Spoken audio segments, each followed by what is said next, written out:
100 years and begot sons and daughters. And all the days of Enoch were 360 and 5 years.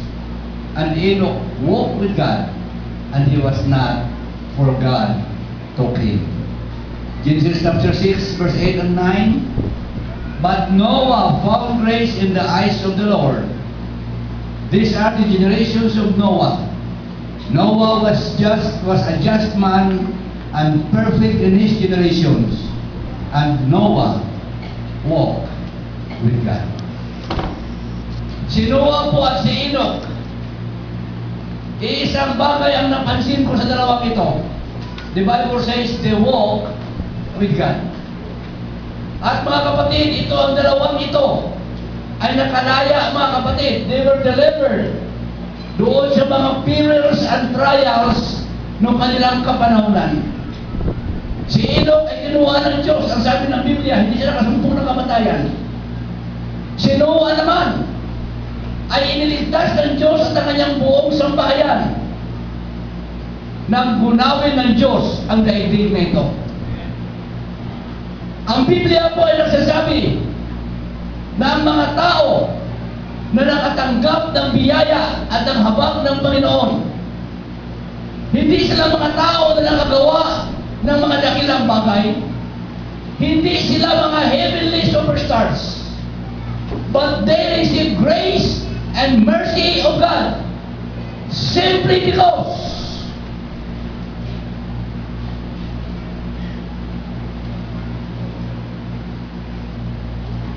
they walk with God. Ang mga tao na magiging matagumpay ay hindi yung mga perpekto. Hindi yung mga tao na hindi nakaranas ng pakikipagbaka o struggle.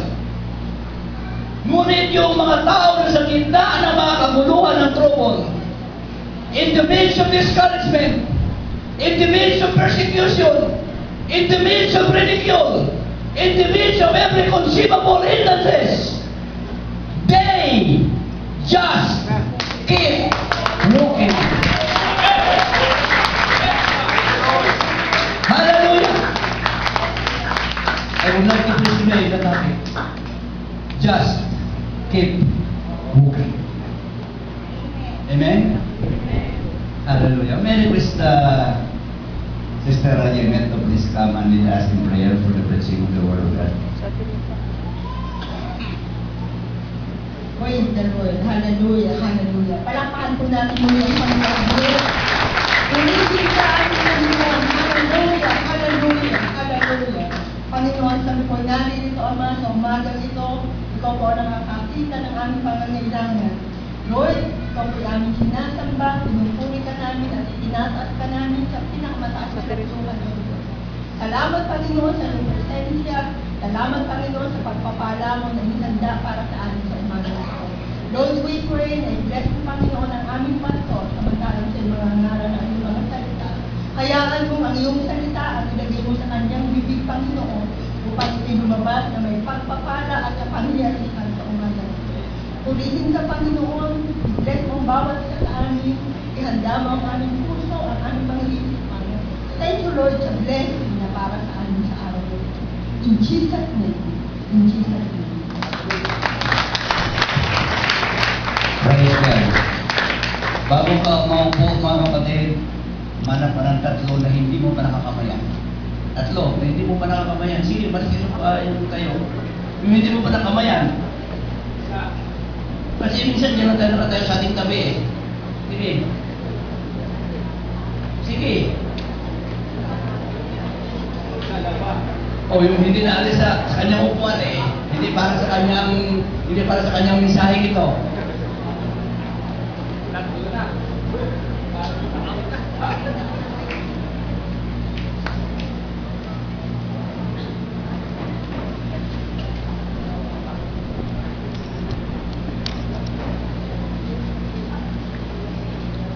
Okay. Sino nakapagkamayan ng tatlo? Apat. Bakit mo siya nakamayan? Anong ginawa mo? Nilapitan. Lumakad ka. Amen? Kaya bago ka umupo, kabayan mo yung katabi mo ulit, sabihin mo sa kanya, magpatuloy ka lang sa paglakad.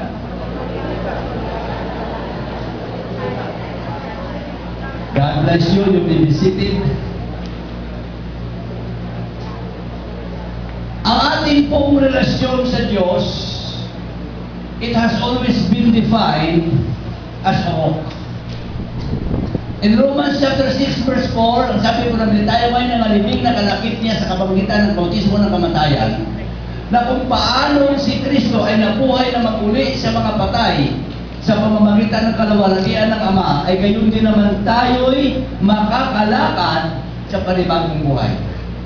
Romans chapter 8 verse 1, ngayon wala nang anumang hatol sa mga anak ni Kristo Jesus na lumalakad hindi ayon sa laman, kundi ayon sa Espiritu. Romans 13 to 14, magsilakad tayo mahinhin, gaya ng sa araw, huwag sa katakawan at panglalasing, huwag sa kalibugan at sa kahalayan, huwag sa mga pagkakaalit at pagkaingitan, kundi bagkos isakbat ninyo ang Panginoong Jesucristo at huwag ninyong paglaanan ang laman upang masunod ang mga kahalayan noon. 1 Corinthians 7:17, ayon nga lamang sa ipinamahagi ng Panginoon sa bawat isa at ayon sa pagkatawag ng Diyos sa bawat isa, ay gayon siya lumakad. At gayon ang iniutos ko sa lahat ng iglesia. 2 Corinthians 5:7, sapagkat nagsisilakad kami sa pananampalataya, sa pamamagitan ng pananampalataya, hindi sa pamamagitan ng paningin. Galatians 5:16, sinasabi ko nga, magsilakad kayo ayon sa Espiritu at hindi nyo gawin ang mga pita ng laman. So mga kapatid, our walk with God, our relationship with God is always defined as a walk. Simula pa, from the time we begin our relationship with God, it is ordained that we walk. Simula pa lang tayo pinag-relasyon sa Diyos, ano po ang nais ng Diyos? Lumakad tayo at huwag umupo lamang. Sapagkat ang nais po ng Espiritu Santo na magpatuloy po tayong umunlad, mga kapatid, sa Espiritu. Isaiah chapter 14 verse 31, ngunit sila na nag-antay sa maghintay sa Panginoon ay mga babagong lakas. Sila'y pailang lang na may mga pakpak na parang mga akila. Sila'y magsisitakbo at hindi mga papagod. Sila'y magsisilakad at hindi mga hihina. Anong ibig sabihin, mga kapatid? We are to continually be moving toward a goal. Sa ating paglilingkod sa Diyos, di ba meron tayong goal? Sapagkat ang buhay po natin ay magiging walang kabuluhan kung wala po tayong goal. Kung wala tayong vision. The Bible says, where there is no vision, the people perish. Kaya, ano po ang goal mo sa paglilingkod sa Diyos? Maling sabihin ng iba, Pastor, gusto ko papapalain. Gusto ko ako yung magkaroon ng kapayapaan. Gusto ko ako yung magkaroon ng kapanatagan. Tama po yun. But mga kapatid, ang goal natin sa paglilingkod sa Diyos ay hindi po ang kapayapaan, hindi po ang kapanatagan, hindi ang pagpapala. Because once na ikaw ay lumapit sa Diyos at may relasyon ka sa Diyos, ang lahat ng mga bagay ng kasunod na yan, sa ayaw mo siya gusto, darating ang pagpapala, darating ang kapayapaan, darating ang pagkatatagan, darating ang mga bagay na nais mo. But our ultimate goal in our relationship to God is none other that we must always walk with God.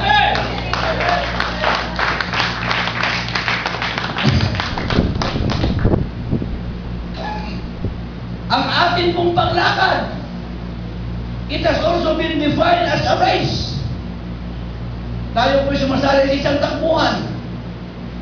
Hebrews 11:12, wherefore saying we also are compassed about with so great a cloud of witnesses, let us lay aside every weight and the sin which doth so easily beset us, and let us run with patience the race that is set before us.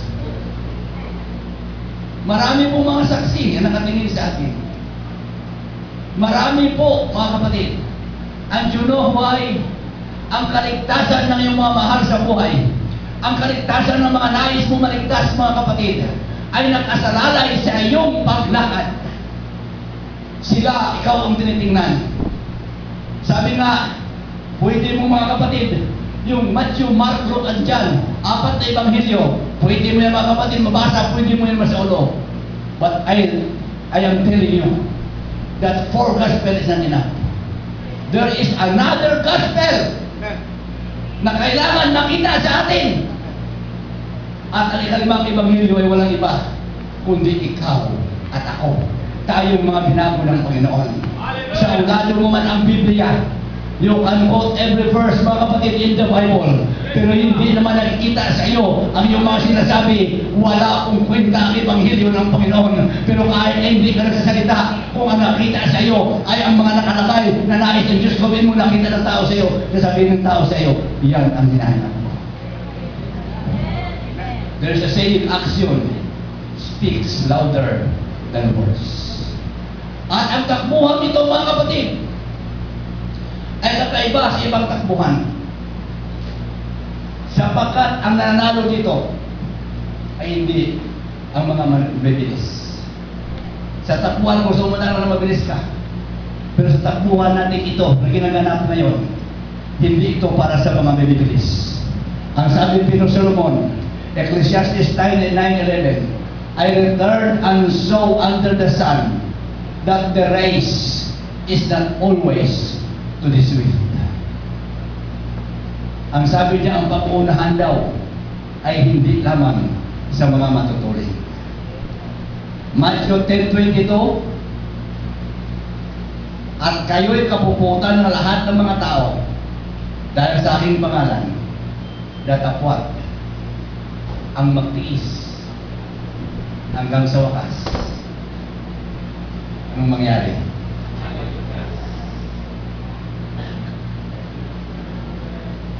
Siya maliligtas. This race is going to be won by those who endure to the end. Kahit gaano ko kabilis, kung hindi mo naman ipagpatuloy ang iyong pagtakbo, ang mga winners sa takbuhan ito ay yung pong mga mananakbo na hindi naalintana ang mga distraction, hindi naalintana ang mga muscle cramp, kahit na nangingimay na, kahit na napapagod na, hindi po niya iniisip ang oportunidad na siya ay hinto. Ang mananalo dito ay yung mga tao that they just keep walking. Amen? Hallelujah! Alam po natin na kasi ang kwento ng pagong at saka ng uniho. Di ba? Alam po natin, mabilis na po ang pagong sa uniho. Naniniwala ko. Sa kwentong ito, gaano kabilis ang uniho ikumpara mo sa pagong? Mabilis tumakbo. Pero ang uniho, iniikot-ikutan niya yung pagong dahil pinaglalaroan niya, pinagtatawanan niya, ay malayo pa malayo pa ang finish line hanggang sa dumating na medyo tinamad na siyang tumakbo. I don't know, baka miniminos niya yung pagong hanggang siya ay nakatulog. At nung magising siya, huli ng lahat, sapagkat ang pagong ay naroon na sa finish line.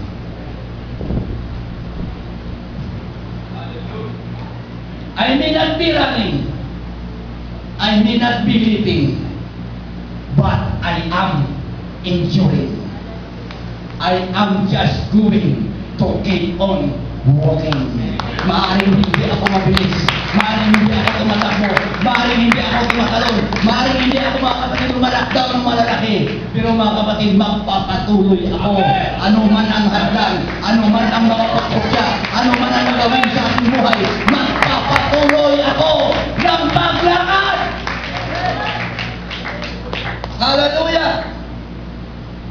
In Genesis chapter 13, binigyan ng Diyos si Abraham ng mga dakilang pangako. In verse 14 to 18, the Bible says, and the Lord said unto Abraham after that Lot was separated from him, lift up now thine eyes and look from the place where thou art northward, southward, eastward, and westward. 15, for the land which thou seest, to thee will I give it, and to thy seed forever. Sabi naman ng Abraham, tumingin ka doon sa kanluran, sa silanganan, sa hilangahan, sa norte, sabi niya, sa timugan. Tingnan mo, lahat ng makita mo, na maapakan ng iyong paa, ibibigay ko yun sa iyo at sa iyong lahi. What a great promise! 16, and I will make thy seed as the dust of the earth, so that if a man can number the dust of the earth, then shall thy seed also be numbered. But in verse 17, arise, walk through the land. Arise, walk through the land, in the length of it, and in the breadth of it, for I will give it unto thee. Ang sabi naman ng hindi kalakarin mo ang lupain, ang hinaba-habaan at niluwang-luwang niyaon, sapagkat ibibigay ko sa iyo. Ang sabi ni Abraham, ibibigay ko, Abraham, ang lahat ng iyong hinahanap. Ngunit bago mo ito makuha, kinakailangan lumakad ka. Sometimes we just want blessing without doing nothing. Amen? Ano ang isang bagay na pwedeng magpigil kay Abraham upang kanyang ma-occupy ang lupain? Ano ang bagay na pwedeng magpigil kay Abraham upang hindi niya makita ang pangako? Maring sabihin natin mga pagsubok, mga hadlang, no! The only thing that would have stopped Abraham, ang tanging bagay na makapagpigil kay Abraham para ma-possess niya ang lupain, para matanggap niya ang pangako, ay walang iba kundi pag siya'y tumigil sa paglakad. Sapagkat habang siya'y lumalakad, lalo siyang lumalawak ang kanyang teritoryo. Amen? Sabi naman, as much land as your foot touches will be yours.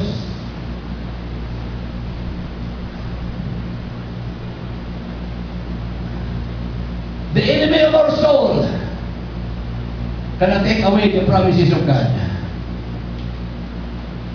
Hindi niya kayang alisin ang pangako ng Diyos sa atin. Pero, pag na-discourage niya tayo at darating tayo sa puntos na hihinto na tayo sa paglakad, doon siya nagtatagumpay. Ngunit habang patuloy po tayong naglalakad, ang tagumpay ay palaging nasa atin. Maaaring meron tayong mga kahirapan na dapat lampasan. Maaaring merong mga daan, mga kapatid, na parang hindi maganda. Ngunit habang nagpapatuloy po tayo sa paglakad, tayo po ay makakatawid. Amen? Kaya ang sabi ni David, yea, though I walk through the valley of the shadow of death, I will fear no evil, for thou art with me, thy rod and thy staff, they comfort me. Hallelujah! Hallelujah! I am not going to stay in this valley. Hindi ako titigil sa libis na ito. Ako ay nadaan lamang dito. Sapagkat pag titigil ako dito, sigurado ako'y mamamatay. Kaya ang dapat kong gawin, magpapatuloy po ako. Pero minsan sa atin, mga kapatid, gusto natin palagi ang ating nadaanan ay highway. Yung magandang karsada. Pag dumating na tayo minsan sa mga libis, Hallelujah. Titigil na tayo. At sabihin natin ako, ang hirap pala dito. Ayaw ko na. At ano po ang maging isip natin pag ayaw mo na? What is the next thing that you will do if you have the opportunity to quit? You will stop walking. Nalala ko nung kami pumunta mga kapatid, nung unang punta namin sa Tulos doon sa Rosario, na Sister Rose. Lalakad kami. Ang aming guide ay yung bata pa noon, yung anak ni Brother Angel. Malayo na lakad namin. Ang sabi sa amin, sabi ko, Toy, malayo pa ka. Malapit to, yun, kitang-kita. Kita mo nga naman eh. Kita namin yung bahay. Malapit daw. Lakad pa rin kami. Tuloy ang lakad. Lulusong, aahon ka kaliwa. O, saan ako Toy? Wala na hindi. Nariyan ako, malapit na. Pagliko ko naman yun. Kita mo lagi. Siguro may isang oras ako nilalakad. Lusong ahon. So, tayo malapit na po yan, okay, kita na.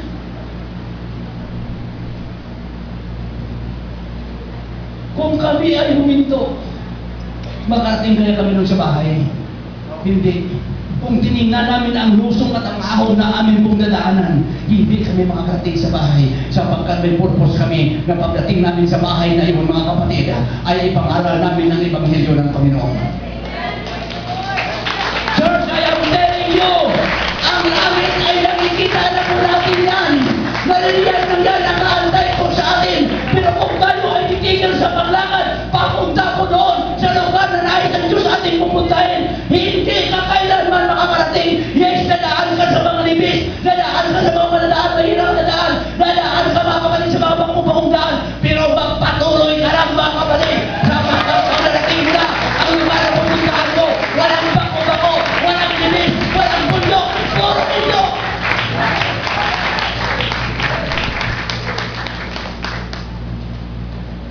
I am not going to stay in this valley. I will keep walking. Psalms 138 verse 7. Ang sabi ni David, though I walk in the midst of trouble, thou wilt revive me. Thou shalt stretch forth thine hand against the wrath of thy enemy, and thy hand shall save me. Psalms 23:5. Thou, ito palagi gusto kong verse. Thou prepares a table before me in the presence of my enemy. Iyo akong pinaghandaan ng dulang sa harap ko, sa harapan ng aking mga kaaway. Lord, I am in the presence of my enemy, but I am still walking. May kaaway, lalakad pa rin ako, Panginoon. Sapagkat may pangako ka sa akin. Sa harapan ng aking kaaway, pinaghahandaan mo ako ng dulang ibig sabihin, naroon ang aking pangangailangan, naroon ang sustenance ko, mga kapatid. Job 23:11. My foot hath held his steps. His way have I kept and not declined. Ang aking paa ay sumusunod na lumos sa kanyang mga hakbang. Ang kanyang daan ay aking iningatan. Hindi ako lumiko. Kilala mo niyo si Job? Anong ginagawa ni Job? Sobra-sobra. Higit kayo sa makakaya. Pero in spite ng dinaanan ni Job, sa kabila na nawala ang lahat ng kanyang ari-arian, sa kabila na nawala ang kanyang mga anak, sa kabila ng karamdaman ng kanyang dinanas, ang sabi ni Job, ang aking paa ay sumusunod pa rin sa hakbang ng Panginoon. Ang kanyang daan ay aking iningatan. Hindi ako lumiliko!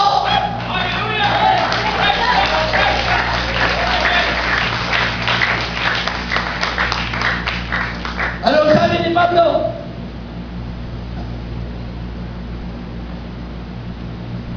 Brethren, I count not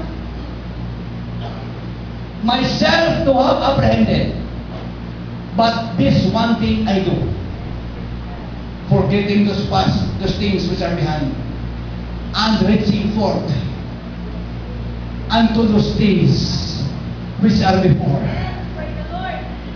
I pressed. Nagpapatuloy ako. I press toward the mark of the prize of the high calling of God in Christ Jesus.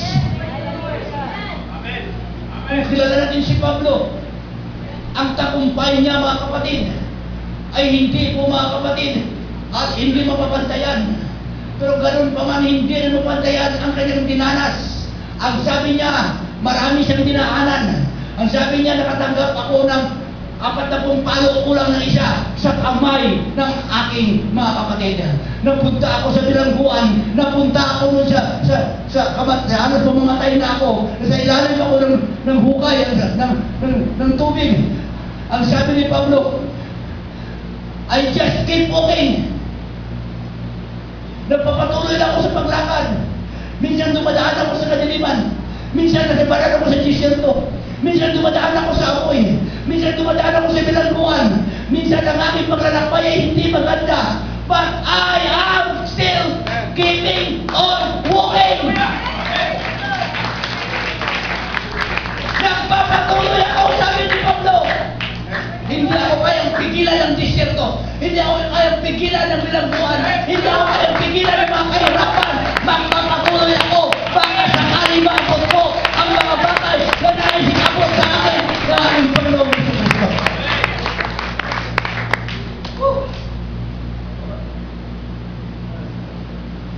Wherever you walk, you will not walk alone. God will walk with you through every trial. God will walk with you through every temptation. And God will walk with you through every problem. Tingnan po natin. Nang ang Israel ay nasa harap ng pulang dagat. We know this story. Maraming preaching ang ating napakinggan dito about Israel doon sa Red Sea. Pero mga kapatid, ang hindi po natin napansin minsan ay kung ano po ang pinagawa sa kanila ng Diyos doon sa harap ng pulang dagat. Alam natin ang kasaysayan, wala na silang matakbuhan. The only way out is to cross the Red Sea. Pero sino ang mga kapatid ang mga katabi sa pulang dagat? Napakalalim, napakalakas ng agos. Reklamo sila. Ang sabi ni Moses, tumigil kayo. Stand still. Tingnan niyo ang kaligtasan ng Panginoon. But God does not want us to stand still. Ayaw ng Diyos ay tumigil. Sa gitna ng magbilang na pagsubok, sa gitna ng malaking problema, ayaw ng Diyos na tayo ay tumigil. Parang sabihin ng tao, tama na, tigil na, sabihin mo, tigil na. Antayin na lang ang kaligtasan ng Diyos. Yes! It is true. Sa ayaw mo siya gusto iligtas ka ng Diyos. But God has a message for you today. And the Lord said unto Moses, wherefore criest thou unto me? Speak! Speak! Unto the children of Israel that they go forward!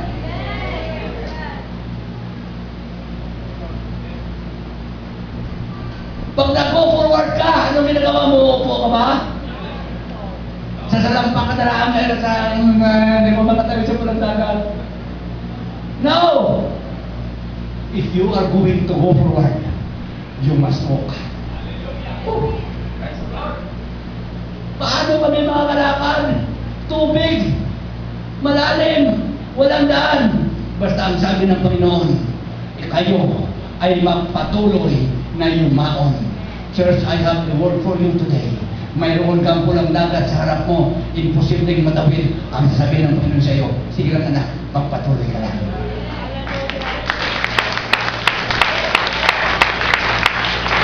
Because God will make a way when there seems to be no way. Kaya sabi niya, Moses, ano yun sa kamay mo tungkol, Panginoon? Sabi ni Moses, iunat mo yung tungkod at hawiin mo ang pulang dagat. And the Bible says, ang sabi ng Biblia, at sila ay umupo doon sa gitna ng pulang dagat sa tuyong lupa. Doon bang sabi ng Biblia? The Bible says, at sila ay tumawid sa tuyong lupa. Woo!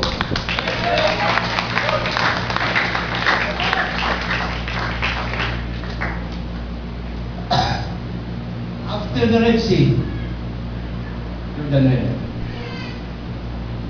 Lagi ko din isipin, ang Diyos ay nangako. Mga kapatid, nangako ang Diyos ng lupang pangako para sa bansang Israel. In Joshua chapter 3, alam po natin, nang sila po'y tumawid doon sa Jordan River, panahon na nag-aapaw mga kapatid ang Jordan River, imposible na matawid. Pero ano mga kapatid ang instruction ng Panginoon sa kanila? Ang mga saserdote ay manguna, at sa oras na ilapag ng mga saserdote ang kanilang paa doon sa tubig, ang tubig ay titigil. Sapagkat bago pa man mga lumayan, dumating sila sa Jordan River, 3 days, ang sabi ng Panginoon, 3 days na roon sila. Ang sabi ni Moses, mga pakalinis kayo, mga magkapagpamanal kayo, sapagkat tatawid na tayo, malapit na nating maangkin ang lupang pangako. Pagdating po na doon, 3 days and 3 nights, ang sabi ng Biblia, nakaupo lang sila. They are searching themselves. Ang hindi nila alam, ilang milya doon, mga kapatid, ang Diyos po ay gumagawa na ng dike. Gumagawa na ng dam para mapigilan ang pag-agos ng tubig. At ano po mga kapatid? Impossible. Hindi sila makalakad. But in Joshua 3:17, ang sabi po ng Biblia, and the priests that bear the ark of the covenant of the Lord stood firm on dry ground in the midst of Jordan River. And all the Israelites passed over on dry ground until all the people were passed clean over Jordan. Simple yun. Lumalagasa ang tubig, pero mga kapatid, nung iapak ng mga sacerdote ayon sa pangako ng Diyos, nung iapak po nila, alam nyo ba, minsan ang paglakad sa Diyos, we must go deeper in our walking with God. Kasi, ang sabi ng Panginoon, yung may dala ng kaba ng tipan, sila ang una. At sa oras na lumapat ang kanilang mga paa doon sa tubig, matutuyo ang tubig. Ilan po yung umuusong sa kaba ng tipan? Marami sila. Hindi po patagal yung River, palusong yun. So maaari yung una sa unahan lumusong, nakaapak sa tubig. Yung padalawa lumusong, nakaapak sa tubig hanggang dito na. Yung patatlo hanggang dito na. Maaari mo na tayo muna. Pero nagtaka sila. Habang umabanti sila, hindi man lang sila inapawan ng tubig. Ilan sila doon na lumusong? Supposed to be yung padalawa o patatlo. Apaw na kasi ang Jordan River, pero bakit ang pagtataka? Lahat sila pumunta, hindi sila inapawan. Ano ang lahat na umuusong doon sa kaba ng tipan ay naroon sa tubig. Biglang huminto ang tubig. At ang sabi po ng Biblia, hanggang sa makatawid na lubos ang buong bansa. Saan sila tumawid? Hindi na sa tubig. Kung paano hinati ng Diyos ang pulang dagat. Kung gaano niya mga ginawa ang meron sa pulang dagat. Ang Jordan River, wala pa rin mga kapatid magagawa sa kapangyarihan ng ating Panginoon. Gaano man kalakas ang agos ng mga problema at pagsubok sa ating mga buhay. Pag sinabi ng Diyos, magpatuloy ka, iaabot mo ang paa mo sa problema, iaabot mo ang paa mo sa mga katigatan, iaabot mo ang paa mo sa lahat ng mga nais mo, sa lahat ng mga bayan, ay ang Diyos ang bahala. Just do your best, and God will do the rest.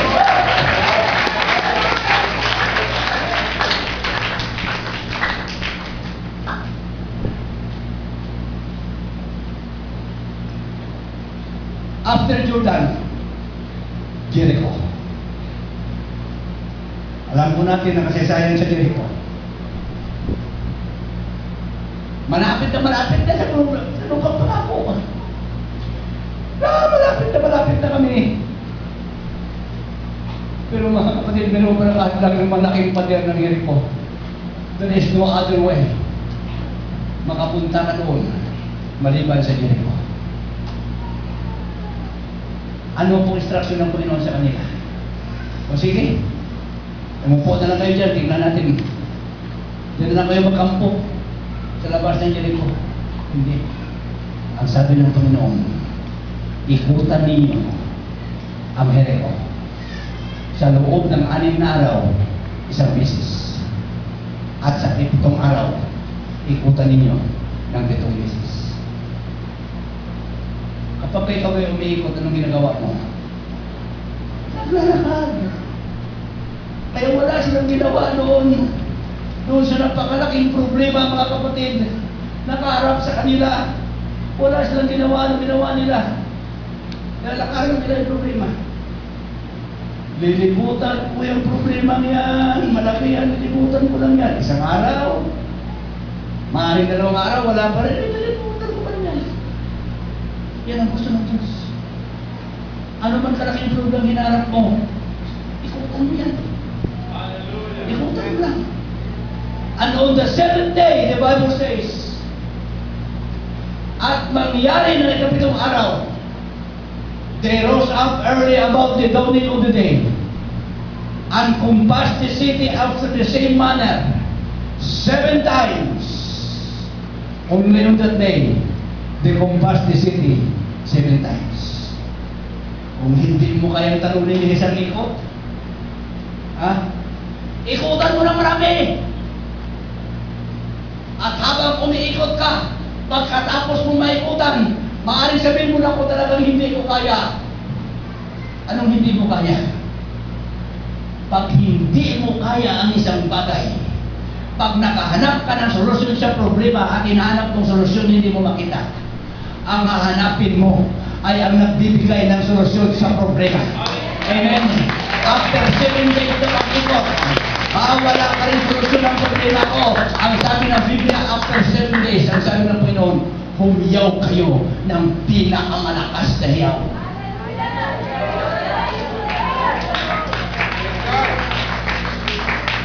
Ano kang nangyari? Bumagsak na parang papel ang pader ng Jericho. Bakit? Pag ako'y may problema, hindi ako kakaiba sa inyo. Hindi ako exempted sa problema. Lahat tayo may problema. I have encountered so many problems. Noong una, para ba ako'y give up na. Pero when I discovered the motive and what God wants me to do, na kung ano man ang mangyari, I am not serving the people. I am not serving this world. I am not serving anybody. I am serving God.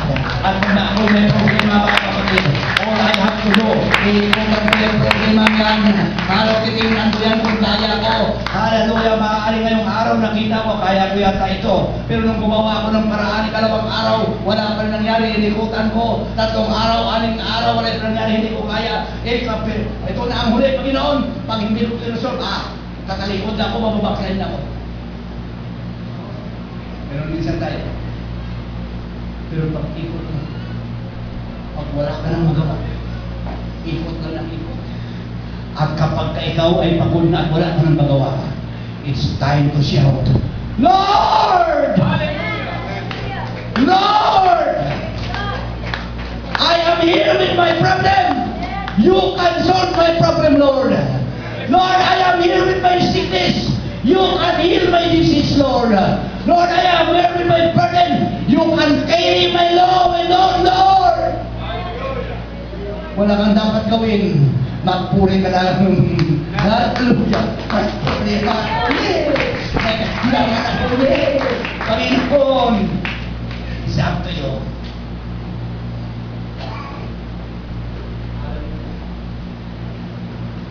Tingnan po natin mga kapatid. Ang 3 Hebrew children. Alam po natin Ano nangyari sa kanila? There is a decree. Sabi ni Nebuchadnezzar, ang hindi luluhod doon sa estatwa na ginawa ko, ilalagay doon sa mainit na bukol. Hindi lang basta mainit, 7 bisis na pinainit. Dumaan ang estatwa. Tumunog ang pakakak. Ang lahat ay nagluhura, ang sumumpa na, sino ba kung santo ng mga santo na dineclare? Si Kabangon? Si Kalusog. Mabuti hindi kabayan, Kalusog. Akala ko kabaryo. Lahat doon. Dumaan si Kalusog, nakadapa. Ang tinadapaan nila mga kapatid na alam ng itsura ng Kalusog ngayon ay itsura ng isang basketball star. Pero yung tatlo na matindi. Yan ay anak ng Diyos. Isang Kristiyano na kayang paninindigan ang kanyang pananampalataya. Isang Kristiyano na kayang paninindigan ang kapatahan.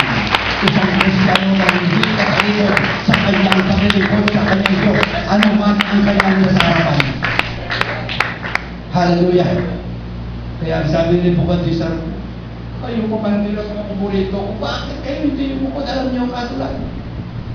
Sabi ng tatlo, oo, pero ililigtas ka ng Diyos namin. Ganun tayo, dapat. Ano man mga kapatid ang sitwasyon, lagi mong sabihin doon sa away, ililigtas ako ng Diyos ko. May karamdaman ka, sabi ng doktor, wala nakagalingan, pakagalingin ako ng Diyos ko. May problema ka, hindi naman walang malutasan, sabi ng pasyente malutasan, nulutasin niyo ng Diyos ko. Diba? Kaya mga kapatid, ang sabi naman, kaya minsan lang, ito ang problema sa atin. Napakatibay na Kristiyano. Isang tupa na masunurin. Pagdating na mabagat na problema, nagiging kalabaw. Dahil ang sabi ng Diablo, sabi ni Nebuchadnezzar, paano kung hindi kayo ligtas ng Diyos mo? Di ba kung tayo minsan? Ano naman? Yan ang sitwasyon mo. Diba? Katagal-tagal mo na naglilipon sa Diyos, wala ka rin magpapala. Oo nga. Dati Prestino na ito, oo nga na. Yung sakit mo, ba't hindi ka ba pinapagaling ng Diyos kung matagal na yan? Oo nga. Kaya minsan hindi mo alam, dati tupa ka. Ang tupa hindi mo pwede kaya, hindi mo pwede talian yan. Manghihina yan, mamamata yan. Hindi mo alam na unti-unti ka nang tinatalian pala ng Diablo dahil hindi ka natupa, kalabaw ka na. At nang mamalayan mo, hila-hila ka na pala. Palabas sa iyong pagtitiwala sa Diyos. Amen. Pero ano ang sabi ng tatlo? Dapat mo pa rin alamin, mahal na hari. Ililigtas man kami ng Diyos namin o hindi. Siya pa rin ang Diyos namin. Amen. Ano pong nangyari? Okay. Wala akong magawa sa inyo. Dinala sa bukod. Alam niyo ba ang sabi ng basahin niyo? Yung nagbukas ng pugon, patay lahat. Sa hindi ng init. Pero yung tatlo mga kapatid, walang natubili, walang pagdududa, walang kaduda-duda. Sapagkat naniniwala sila sa kanilang salita, iligtas man kami ng Diyos namin o hindi, siya pa rin ang Diyos namin. Diba? Kaya siguro mirmir si Nebuchadnezzar, ito'y akin lang nga, siguro habang pumamasok, I will enter His gates with thanksgiving. Pero kumakanta pa tatlo. I will enter the pugon with praise. No, diba? I will say this is the day that the Lord has made. Pumasok po sila. At nung sila na sa loob na mga kapatid, nung sabi mga kapatid ni Nebuchadnezzar, antay! Di ba tatlo lang yung may pinasok ninyo? Sabi nila, oo nga, 3 nga. Sabi nila po, hindi! 4 ang nakita ko!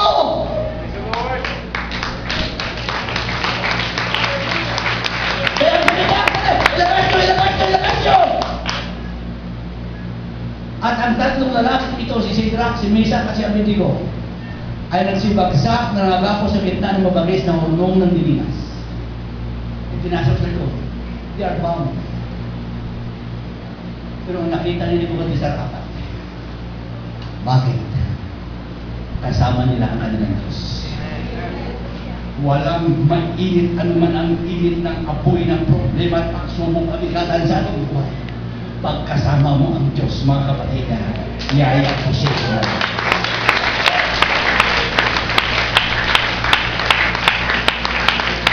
If you will continue reading this story, sabi nila mo, ilabas! Nung lumabas ang 3, alam niyo ba, ang sabi ng Biblia, ni wala man lang silang amoy kasi. Ni dulo na nila ng buhok, hindi man lamang na sila. Ay samantala yung nagbukas lamang ng puko ng sunog. Sila pumasok sa puko hindi nasusunog. Mga kapatid, hallelujah. Bakit? Ano po ang nangyari?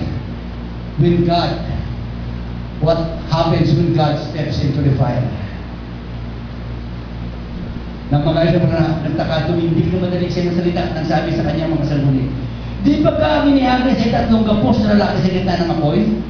Siya nagsisagot at nagsabi, Hari, totoo, Hari. At siya sumagot at nagsabi, narito, aking nakikita ay 4 na lalaki na hindi kapos. Ipinasok kapos, hindi kapos. Anong ginagawa? Nagsisilakan. Anong ginagawa? Nagsisilakan.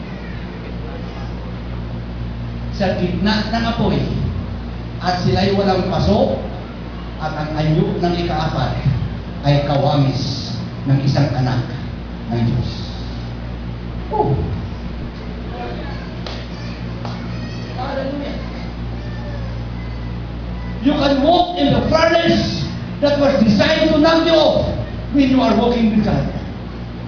Makakalakad ka sa anumang init ng pukon na nais magsunog sa iyo kung ikaw ay lumalakad kasama ang Diyos. You can walk through the valley of the shadow of death that was designed to destroy you when you are walking with God.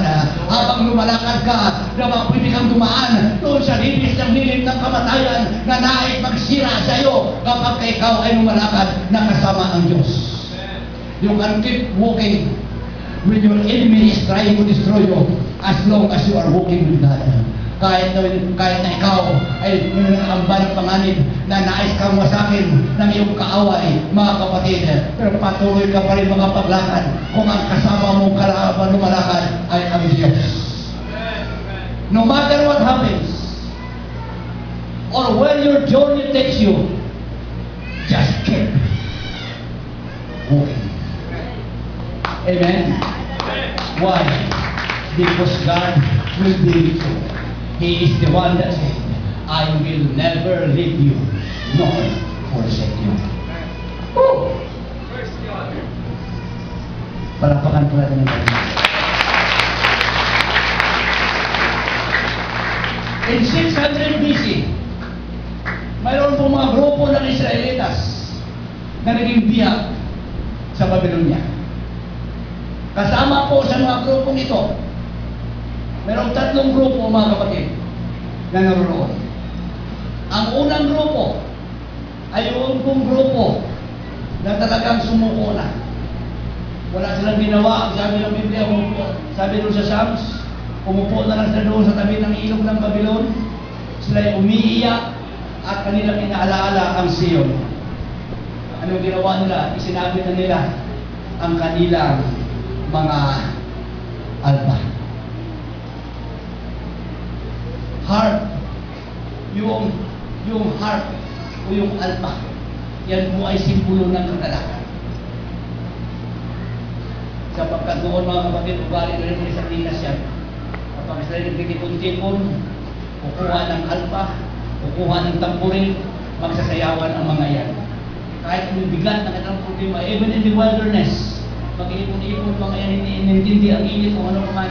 Kaya sila'y sumasayaw, tumutuktok ng alpa, may mga tamuhin. Ngunit ang sabi ng Biblia, isinabit na nila kanilang alpa, ibig sabihin, suko na sila. Nawala ng kagalakan, nawala ng kasiyahan sa kanila. Ibig sabihin, itinaas ng kanilang bandila. Wala na kami magawa. Ang ikalawang grupo naman, ay yung compromise. Ang ginawa nila, pinalitan nila ang kanilang mga pangalan at nakisalimuhaan sila sa mga taga-Babilon. Minsan ganun po tayo. Pag tayo po ay nasa malayong lugar minsan, kaya minsan marami pong mga kapatiran na nasa abroad. Pagdating sa abroad, mga kapatid dito may ipon sa abroad minsan, hindi na mainit. Siguro nasubuhan. Kaya lumamig. But, narito po ay katatlong grupo. The third group with Shadrach, Meshach, and Abednego. Naroon po ito sa grupo ito. Sila po yung grupo na tumigil sa pananalangin sa kanilang Diyos. Sila yung grupo na nag-refuse, mga kapatid, na lumukod sa mga Diyos-Diyusan. At sila yung grupo na tumangking kumain sa pagkain ng hari. Sila yung grupo na nakatagpo ng pabor sa paningin ng tao at higit sa lahat sa paningin ng kaaway. Di ba? Sila yung grupo na bumalik. Sila yung grupo na nakabalik sa Jerusalem nang sila'y pinalaya, mga kapatid, ni Cyrus. Alam niyo ba, hindi mahirap na lumakad pabalik sa Jerusalem? Alam mo, hindi na nahirapan na bumalik sa Jerusalem? Dahil hindi sila tumigil sa paglakad. Yung unang grupo, wala na. Sabi ng Biblia, umupo na lang sila. Sa tabi ng ilog, sinabi ang kanilang mga alpa. Yung ikalawang grupo, nakipag-compromise na. Hindi na lumalakad. Nakiayon na sa sistema ng Babilon. Pero itong ikatatlong grupo nito, sa gitna ng mabigat na sitwasyon ng kanilang buhay, nagpapatuloy pa rin isang lumalakad na kasama ang Diyos. Kaya nung pinalaya sila, mga kapatid, ni Cyrus pabalik doon sa Jerusalem, hindi sila nahirapan lumakad. Bakit? Praktisado na sila sa paglakad. Amen? Amen? Subukan mong tumigil ka kung pahinga ka sa paglilingkod mo sa paglakad mo sa Diyos. Pagtayo mo ulit, hirap ka ng limakan. Pag may problema tayo minsan, hindi na tayo magmalakad, ayaw na natin. Lalo tingin minsan pag may pagpapala na. Doon minsan lalo tayo, mga kapal. Minsan pag may problema, hindi na lalo, upo lang tayo. Pero pag may papala na, sobra. Hindi umupo, humingi ka na, nakatihaya na yan. Kaya nung bumangon ulit, at gustong lumakad, hirap. Gaano kalayo ang Babilon papunta sa Jerusalem? But these people, hindi sila nahirapan. Bakit? Sanay na sila lumakad. Amen?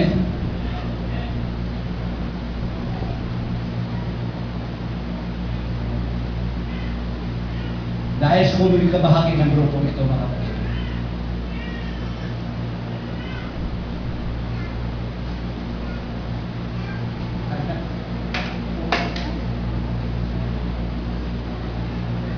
I want to be a part of sa grupo gusto nyo.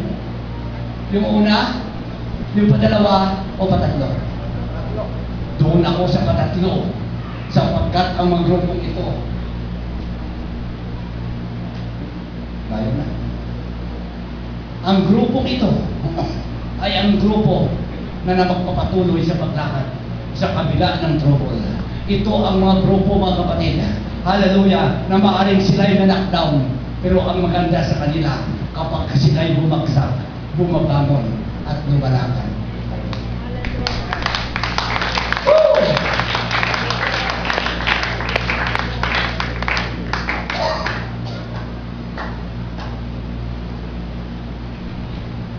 The ones that fall down don't give up. But,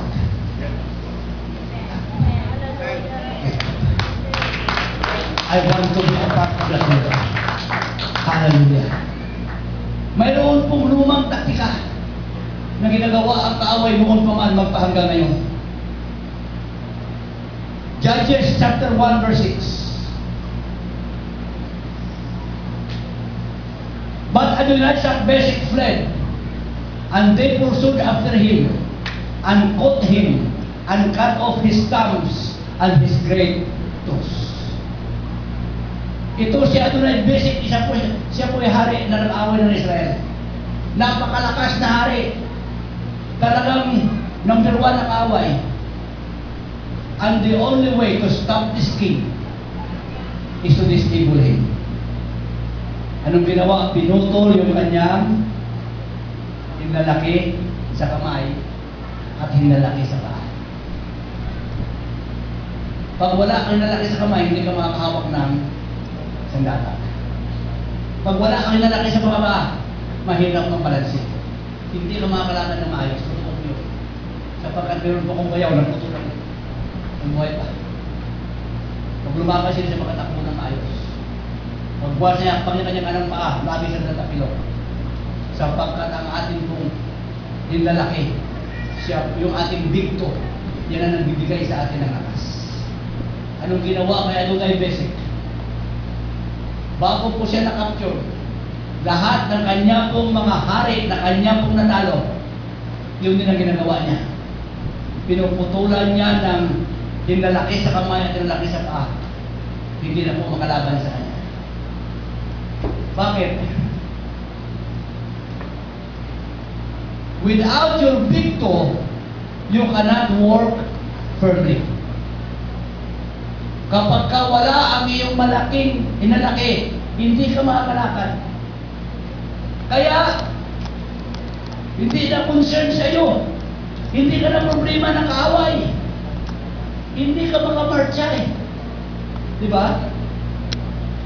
Alam niyo mga kapatid, dahil ang Diablo wala po yung karapatan na patayin tayo. The devil has no authority and no power to take our lives. Bakit pinahintulutan ng Panginoon? Bakit nangyari kay Job? Pinahintulutan ng Panginoon yun. Ano ang gagawin niya? Hindi na kaya tayong patayin, ginagawa niya tayong ineffective. He just has to get us stop walking. Pag tumigil po tayo sa paglalakad, ineffective na po tayo. Ano na ginagawa ng kaaway sa ating buong buhay? Dahil sa paglilingkod natin sa Diyos, pinapatigil tayo sa paglakad sa ating buong pananampalataya. At pag tumigil ka sa paglakad mo sa pananampalataya, ineffective ka na. Hindi na epektibo. Wala na. Para ka nang paralyzed. Mga kapatid, itong mga, sa ating panahon ngayon, I remember kung mayroon sa mga Vietnam War, at hindi lang mga kapatid sa ibaba kong mga gira, ang ginagawa kung nalalagay sila ng sharpened stick. Sharpened stick. At ito itutusok nila. Pag naapakan yan ng mga sundalo, magkasugat ang paa. Ano pumayari? Mga kapatid, hindi na sila makamarcha. In Mindanao, ano mga nagawa doon? Mga booby trap. Kaya kahit ano ang laki ng army mo kung hindi makakalakad at mangyari sa iyo. Wala na. That is why in Ephesians chapter 5 verse 15, mag-ingat kayong lubos kung paano kayo lumakad. Huwag gaya ng mga mangmang, kundi gaya ng marurunong. May parala Diyos sa atin. Minsan kasi sobra ang tuli natin sa paglakad. Kaya may kasabihan, ang lumalakad ng matulin, hindi makarating sa pupuntahan. Ang hindi lumilingon sa pinanggalingan, kumatingin ay malalim. Ang lumalakad ng matulin, kung matinik ay